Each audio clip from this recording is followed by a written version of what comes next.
Hello everyone, welcome back to my mini blog. और आप सब कैसे हैं? भोला आज जब सुबह तक के और खुश तक के और सुबह की शुरुआत हुई। देखो यशी कैसे सो के उठी है तो रो रही, तो उसके मामा देखो उसे टहला रहे कि चुप करा रहे कि शांत हो जाए, लेकिन वो शांति नहीं हुई। तो फिर भी वो उसको बाहर लेके गए खेलने के लिए, बाहर का देख ले नजारा, लेकिन तभी शांत नहीं हो रही थी। तब तक यशी के मामा यशी को शांत किया तो सोचा मैंने नाश्ता कर लेती हूँ, मैं फटाफट नाश्ता करने लगी, लेकिन फिर भी देखो वो शांत नहीं हो रही थी। तो उसको मैं बाहर का नजारा दिखा रहा है, कह रहा है कि देखो देखो देखो शांत हो जाओ, लेकिन वो शांति नहीं हो रही थी। वो उसने फाइनली कहा कि लो तुम ही शांत कराओ, उसने मुझे दे दिया यशी को।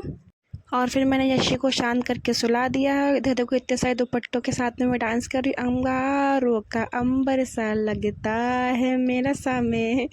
इतनी मज़ा आ रही थी। मेरी भांजी मेरे भतीजे देखिए बड़ा हंस रहे थे, तो मैं पूरे घर में नाच नाच के ये दुपट्टों को हिला हिला के नाच रही थी। देखो मैं कैसे घर में पूरे घर में नाच। मेरी भांजी मुझसे कह रही है कि मौसी दुपट्टा मेरा वापस कर दो। मैंने कहा नहीं करूँगी नहीं करूँगी। तो मैं देखो उसको दुल्हन की तरह बना के मैं भी उसके साथ डांस कर रही हूँ, तो वो बड़ी हंस रही है, सबको बहुत मज़ा आ रहा है। इधर फाइनली ये सो के उठ गई है। देखो कैसे अपना अंगूठा जो है, पैर का अंगूठा मुंह में लेकर उसको चूस रही है। पहले उसको लेकर घर के बाहर चले गए, उसको बाहर दिखाई नज़ारा। धूप काफ़ी तेज़ थी, मैंने कहा बाहर का नज़ारा दिखाई तो थोड़ा घुमा देती हूँ, उसका माइंड भी फ्रेश हो जाए, क्योंकि वहाँ पे सब मम्मी पापा के साथ घूमा करती थी ना, इसलिए मैं उसको यहाँ पे घुमा रही हूँ।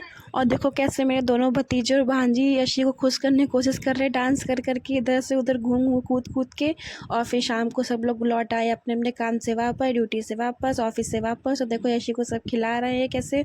मुझे तो सब भूल ही जाते हैं, यशी के पीछे पड़ जाते हैं कि मैं खिलाऊंगा मैं खिलाऊंगी मैं खिलाऊंगी। देखो सब कैसे खिला रहे हैं। फिर हो गई थी रात, सब लोग खाना खा पी के चले गए तो सोने के लिए, और फिर हम भी चले सोने। चैनल को सब्सक्राइब जरूर कर दीजिएगा। Thank you so much for watching, bye bye, love you all.